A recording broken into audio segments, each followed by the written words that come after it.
BBC. There were some back home that were hoping you would raise concerns about some of these policies that Prime Minister Modi's introduced that discriminate against Muslims, and also about a rise in hate crimes here in India.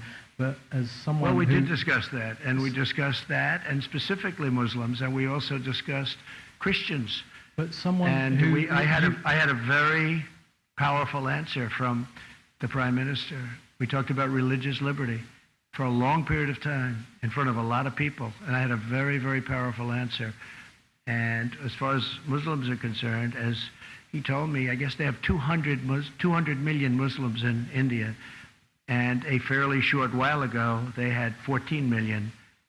And he said that they're working very closely with the Muslim community. But so you yourself have been criticized for policies that have discriminated against Muslims, like the travel ban. There's also been a rise in hate crimes over the last couple of years in the US. So are you in a position to talk to him about those subjects? Yeah, I won the travel ban, as you probably know. A lot of people said I lost it. No, I won the travel ban, and we use the travel ban where we think there's, not based on religion, but where we think there's going to be trouble, where we're looking at certain countries. As you know, we added a few countries onto it.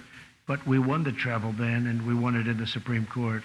So the travel ban is not a thing against Muslims. It's a thing against areas where we don't want people coming into our country that are going to cause problems, cause harm, cause death, hurt our people. And I feel very strongly about that. Okay, please, go ahead.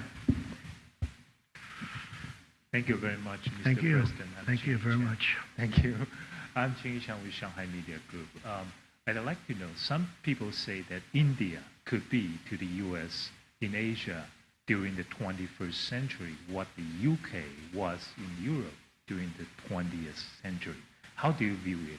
Well, I think that India is going to be a tremendous player over the next, it's now, right? But over the next period of 50 years and 100 years, look, you're talking about the largest population in the world. You're talking about a tremendous country in terms of its heritage, its potential wealth, frankly.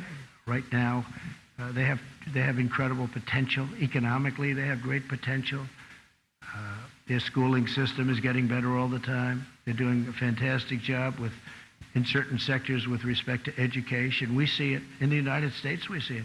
We have a lot of Indian students coming to our schools. They're great students, and they've done fantastically well at our schools. But we have thousands and thousands of people coming from India coming to our colleges in particular, schools, but our colleges in particular. No, India's got a phenomenal future.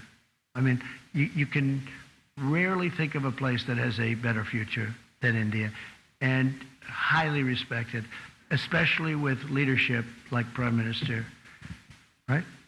Modi.